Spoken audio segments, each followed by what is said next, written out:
സിലിണ്ടറിനെ പറ്റി വലിയ ഡീറ്റെയിൽ ആയിട്ട് കഴിഞ്ഞ വീഡിയോയിൽ പറയുന്നില്ല. നമ്മൾ ഇതിലിനി കറക്റ്റ് സിലിണ്ടറിനെ നമ്മൾ ചെയ്തേക്കുന്ന കാര്യങ്ങളും ഇനി ചെയ്യാൻ പോകുന്ന കാര്യങ്ങളെ പറ്റിയാണ് ഈ പറയാൻ പോകുന്നത്. അപ്പം സിലിണ്ടർ നമുക്ക് ഡീൽ. ഓക്കെ, ഫൈനലി നമ്മുടെ മെയിൻ സാധനങ്ങളെല്ലാം വന്നിട്ടുണ്ട്. കാരണം കുറച്ച് ലേറ്റായി, പിസ്റ്റൺ കിട്ടാൻ കുറച്ച് ബുദ്ധിമുട്ടി.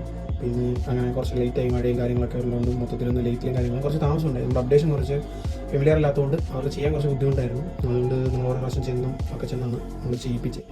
ഓക്കെ, ഫസ്റ്റ് നമ്മൾ സിലിണ്ടറിൽ ചെയ്തേക്കുന്ന വർക്ക് എന്ന് പറഞ്ഞു കഴിഞ്ഞാൽ ഈ 3 പെറ്റൽ റീഡ് വാൽവ് ഓപ്പൺ ആക്കിയിട്ടുണ്ട്. അത് ലേറ്റിൽ തന്നെ ചെയ്തതാണ്. കറക്റ്റായിട്ടില്ല, കുറച്ചുകൂടെ അതിൽ നമ്മുടേതായ കുറച്ച് പരിപാടി കൂടെ ചെയ്യാനുണ്ട്. ലേറ്റിൽ തന്നെ ചെയ്തതാണ്. 3 പെറ്റൽ റീഡ് വാൽവ് ഇതാണ്. ഇത് ഓപ്പണിങ് 3 പെറ്റൽ റീഡ് വാൽവ് ആക്കിയിട്ടുണ്ട്.